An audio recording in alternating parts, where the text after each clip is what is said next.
नमस्कार दोस्तों, कैसे हैं आप लोग। उम्मीद करते हैं अच्छे होंगे। दोस्तों, आज हम लोग इस वीडियो के माध्यम से भारत के खोज का इतिहास जानने की कोशिश करते हैं। तो चलिए शुरू करते हैं आज का वीडियो। तो बचपन में आप लोगों ने यह सुना ही होगा या पढ़ा ही होगा या किसी न किसी से कहते तो सुने ही होंगे कि भारत का खोज किसी ने किया था, वो था वास्को डी गामा। तो क्या यह बात सच है? क्या सच में भारत खोजा गया था और उसे खोज वास्को डी गामा ने किया था? इससे आप लोगों को यह बात दिमाग में आती ज़रूर होगी कि क्या वास्को डी गामा भारत का खोज कहीं अन्य जगह से किया था? तब क्या भारत कहीं छुपा हुआ था या फिर कहीं गड्ढे में दबा हुआ था जिसका खोज वास्को डी गामा ने किया? साथ ही हम लोग यह भी जानेंगे कि आखिरकार वास्को डी गामा या फिर यूरोप वासियों को भारत का खोज करने के लिए क्यों उतावले थे? आखिरकार उन्हें भारत का खोज करना इतना ज़रूरी क्यों था? तो सारे सवालों का जवाब हम लोग आज इस वीडियो के माध्यम से जानेंगे। तो बने रहेंगे अंत तक। बस लास्ट में यह वीडियो को लाइक कर देंगे और अगर चैनल पर नए हैं तो सब्सक्राइब कर देंगे। इससे हमें सकारात्मकता। आपने यह सुना है या पढ़ा है कि वास्को डी गामा ने भारत का खोज किया है, तो यह बात आधी अधूरी सच है। अर्थात वास्तव में वास्को डी गामा ने भारत का खोज किया तो था, पर सिर्फ समुद्री मार्ग का। अर्थात इससे पहले भी वास्को डी गामा या फिर हमें कहे तो यूरोपवासी भारत का रास्ता जानते थे। वो था स्थलीय मार्ग, यानी स्थल से होते हुए, जो कि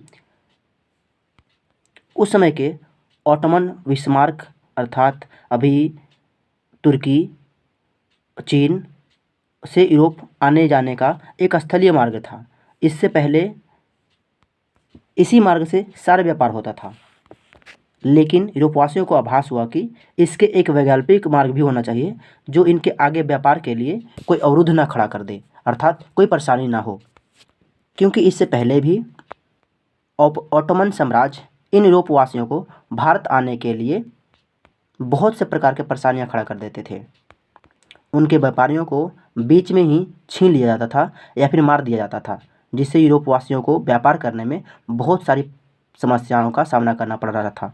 साथ ही साथ भारत एक मसालों का बहुत बड़ा हब है, जो दुनिया का उस समय भी और अभी भी 70 से 80% मसाला उत्पादित करता है और दुनिया को सप्लाई करता है। यह यूरोपवासियों के लिए भी ज़रूरी था, क्योंकि यूरोपवासी एक ठंडे प्रदेश से संबंधित रखते हैं, जहां उनके खाना, मांस इत्यादि को गर्म करने के लिए मसालों की अति आवश्यकता होती है। ठंडे प्रदेश होने के कारण यूरोप में मसाले नहीं उगते हैं। यही कारण है कि उन्हें भारत से निर्यात करना जरूरी पड़ गया था। ये सब सारी ज़रूरतें पहले वो भारत से स्थलीय मार्ग से कंप्लीट कर लेते थे, पर कॉन्स्टेंटिनोपल अर्थात ऑटोमन साम्राज्य के 1453 के दखलंदाजी के चलते उन्होंने यह रास्ता बंद कर दिया। और यही कारण है कि यूरोपवासियों को एक ऐसे मार्ग की आवश्यकता थी जहाँ पर कोई उन्हें अवरुद्ध ना कर सके। बस यही कारण है कि वास्को डी गामा अर्थात यूरोपवासी अन्य स्थलीय मार्ग खोजने के लिए व्याकुल हो उठे थे। तो आगे की यात्रा शुरू करते हैं। इसके लिए उनके बहुत से नाविक ने भारत आने का प्रयास किया। सिर्फ वास्को डी गामा का इतिहास नहीं है जो सिर्फ उन्होंने आया और भारत का खोज निकाला। इससे पहले भी बहुत सारे नाविक यात्री भारत का एक वैकल्पिक मार्ग खोजने का। हमने यह तो समझ लिया कि आखिरकार क्यों भारत का खोज करना यूरोपवासियों के लिए ज़रूरी था, लेकिन बात यह बनती है कि आखिरकार इतने लंबे अरसे यानी इतने लंबे समय यूरोपवासियों को भारत का खोज करना कैसे लग गया, अर्थात खोजना क्यों जलंजय था। इसके पीछे बस एक ही रीज़न है दोस्तों, बहता विशाल समुद्र। अभी हमारे पास इन तमाम परेशानियों से निपटने के लिए विशेष प्रकार के साधन है, यंत्र है, बड़े बड़े जहाज है, लेकिन उस समय इतना प्रौद्योगिकी टेक्नोलॉजी विकसित नहीं था और ना ही विशेष प्रकार का कंपास था जिससे इन यात्रियों को अधिक से अधिक मदद हो सके और रास्ता सुगम बना सके। वे सभी भगवान भरोसे चलते थे और रास्ता अगर सही मिल जाए तो उन्हें मुकम्मल मिल जाती थी, अर्थात मंजिल तक पहुंच जाते थे। वरना समुद्र के गहराइयों में या फिर समुद्र के तूफानों में फंसते थे तो कभी कभी तो इन सभी को जान भी चली जाती थी। उसी में से एक वास्को डी गामा जो सफल हुआ और भारत पहुंचा। लंबा विशाल समुद्र के होने के कारण बहुत से यात्री भारत पहुंचने में ही असफल हो रहे थे। इनमें से कईयों ने प्रयास किया, जिनमें पहला नाम इटली के रहने वाले मार्को पोलो का जाना जाता है। यह 13वीं शताब्दी में भारत आए थे, लेकिन यह समुद्री मार्ग नहीं बल्कि स्थलीय मार्ग से आए थे। भारत का जायजा किया, भारत के स्थलीय मार्गों को देखा, समझा और भारत से बड़ी मात्रा में मसाले लेकर के यह चले गए। या फिर हम ये कहें तो भारत के लिए समुद्री मार्ग आने का एक विचार व्यक्त करके गए। हालांकि वह समुद्री मार्ग खोज करने में आगे असफल रहे। जो दूसरा प्रयास प्रिंस हेनरी द नेविगेटर का नाम आता है। 15वीं शताब्दी में यह पुर्तगाल के निवासी पहली बार कोशिश करते हैं कि भारत का पता लगाया जाए। हालांकि अपने प्रयासों के माध्यम से यह अफ्रीका के पश्चिमी तट तक आने में यानी पता लगाने में सफल तो हो जाते हैं, लेकिन भारत का खोज करने में अर्थात भारत का समुद्री रास्ता खोज करने में यह असफल रहते हैं।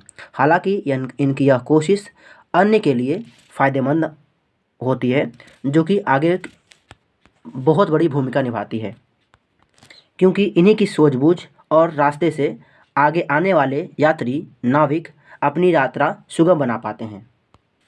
तीसरा जो नाम आता है बार्थोलोमेव ड्यूज, जो 1488 को भारत आने का प्रयत्न करते हैं। यह पहली बार अपने देश से चलना शुरू करते हैं और एक लंबे अरसों के बाद अफ्रीका के दक्षिणी छोर तक आ जाते हैं, लेकिन उन्हें भी भारत आने का रास्ता प्रॉपर नहीं मिल पाता है और आखिरकार ये भी थक हार करके अपने देश वापस लौट आते हैं। लेकिन इनकी भी सफलता यह यूरोप में जा करके एक बहुत बड़ी संदेश बनती है, जो अन्य नाविकों को, जो कि एक शामिल होते हैं वास्को डी गामा भी, कि इस मार्ग से होते हुए यहाँ तक हम समुद्री मार्ग का पता लगा सकते हैं, जो कि कहीं ना कहीं सबको ऐसा रियलाइज़ हो रहा था कि कहीं आसपास में ही भारत का स्थान, भारत का लोकेशन होना चाहिए। लेकिन बार्थोलोमेव का यह प्रयास 2-3 साल से चल रही थी, जिनके कारण इनके जो नाविक, इनके साथी सारे थक गए थे और आगे जाने के लिए असमर्थ हो रहे थे। यही कारण है कि बार्थोलोमेव सहित अपने साथियों के साथ वापस अपने देश लौट जाते हैं। तीसरा जो नाम आता है, एक फेमस नाम है क्रिस्टोफर कोलंबस, जो वास्तविक अमेरिका के खोजी माने जाते हैं। ये भी भारत खोज करने के लिए निकले थे, लेकिन गलती से यह अमेरिका के पश्चिमी छोर तक पहुंच गए थे। यही कारण है कि इन्हें अमेरिका का खोजी माना जाता है। लेकिन इनका वास्तविक प्रयास भारत खोज करना था।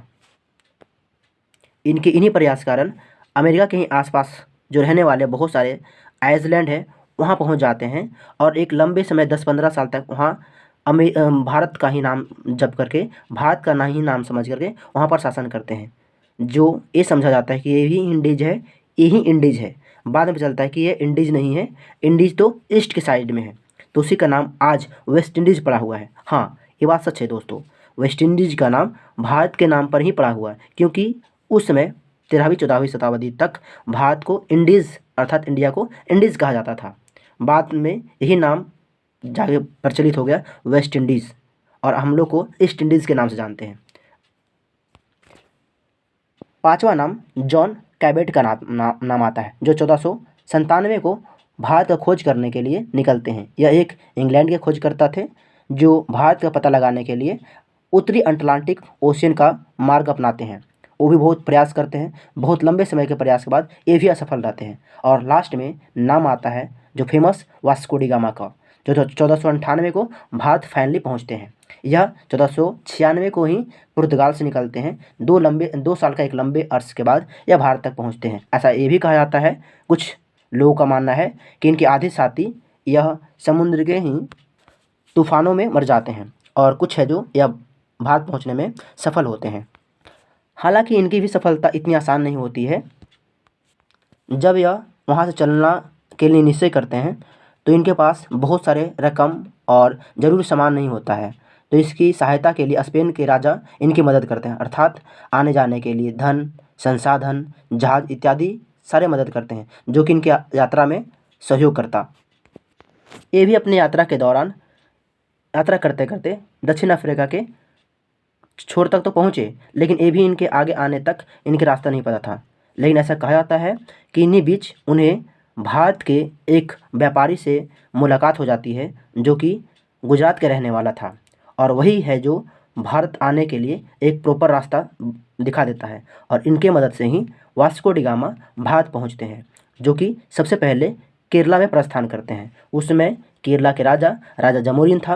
राजा जमोरिन इनका भव्य स्वागत करते हैं। हालांकि उस समय के लोग वास्को डी गामा को एक अलग नज़र से देखते हैं, अर्थात विदेशी का दर्जा देते हैं, जो इनका बहिष्कार करते हैं। लेकिन राजा जमोरिन इनका भव्य स्वागत करते हैं, जिसके कारण कुछ समय तक वास्को डी गामा भारत में रुकते हैं और वास्तविकता में जाने वक्त बहुत सारे मसाला ले करके यूरोप चले जाते हैं, जहाँ पर उनको बेचने पर 60 गुना ज़्यादा मुनाफा होता है और यह कमाई उस समय के लिए यूरोप में एक बहुत बड़ी रकम थी।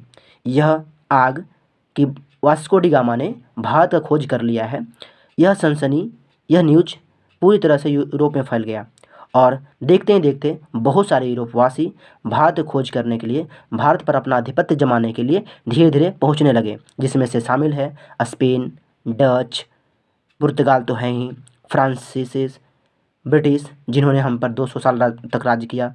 बस यही वो कारण था कि वास्को डी गामा ने भारत का पता लगा लिया था, समुद्री मार्ग का पता लगा लिया था। फ्रांस तो अपने एक्स्ट्रा एडवांटेज के चक्कर में कि पहले हम भारत पर अपना शासन रखेंगे, वह पहले ही भारत मतलब अपने देश से बाहर निकलता है और गलती से वह चला जाता है लाओस, कंबोडिया, वियतनाम के आसपास और भारत पर कब्जा नहीं कर पाता है। बहुत लंबे समय के बाद वो पता चलता है कि वो भारत नहीं है, वो तो क्षेत्र में है, इंडिया के नाम पर था, तो इसलिए उसका नाम पड़ा रहा फ्रेंच इंडिया पड़ा।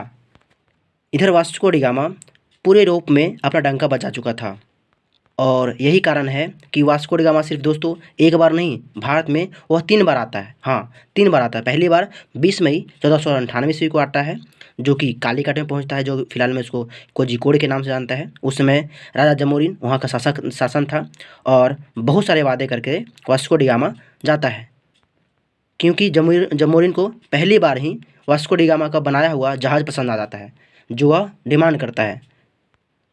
वास्को डी गामा वह वादा करता है कि दूसरी बार जब भी आएगा तो उनके लिए वह गिफ्ट जरूर लेकर के आएगा। दूसरी बार वह 1502 ईस्वी को वास्को डी गामा आता है, तो साथ में गिफ्ट जहाज़ के साथ में प्लस में 20 युद्धपोतों के साथ में और एक बड़ी सेना लेकर के आता है, जो जमोरिन को गिफ्ट करता है और इस कारण से वास्को डी गामा और राजा जमोरिन के बीच एक गहरी मित्रता हो जाती है।